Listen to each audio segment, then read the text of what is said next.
নজর রাখবো পরবর্তী সংবাদে।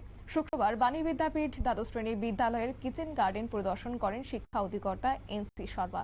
কার্যত তার পরিদর্শনকালে সঙ্গে ছিলেন ওএসডি অভিজিৎ এবং সমাজপতি সিদ্ধার্থ শঙ্কর রায়। পাশাপাশি প্রথমে অধিকর্তার হাতে ফুলের তোড়া তুলে দেন সহকারী প্রধান শিক্ষিকা দীপ্তি দেববর্মা এবং শিক্ষক সংসদের সম্পাদক মনোজ রায়। কিচেন গার্ডেন পরিদর্শন শেষে শিক্ষা অধিকর্তা দুটি গাছের চারা রোপণ করেছেন এবং একই সঙ্গে আজ ওনাকে ফুলের তোড়া দিয়ে বরণ করা হয়েছে প্রধান শিক্ষিকা এবং শিক্ষক সংসদের সম্পাদক মনোজ রায়ের দ্বারা। কি রয়েছে বিস্তারিত বিষয় শুনুন।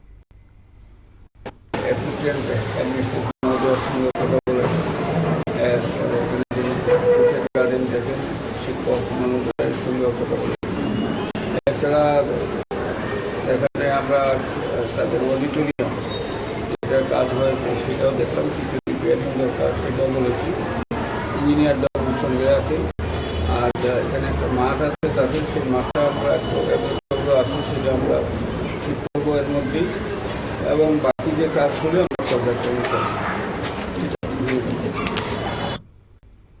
আপনারা শুনলেন অধিকর্তার বক্তব্য। কার্যত করোনাকালে শিশু উদ্যান মেধা অন্বেষার কনভেনার অর্থাৎ সেক্ষেত্রে শিক্ষক মনোহর লাল করোনাকালে শ্রম দিয়ে বাগানটি তৈরি করেছেন। বর্তমানে এই বাগানটিতে ফুল, ফল এবং সবজি, মশলা জাতীয় উদ্ভিদ, পাশাপাশি ঔষধি উদ্ভিদ মিলিয়ে 100 প্রজাতির গাছ রয়েছে।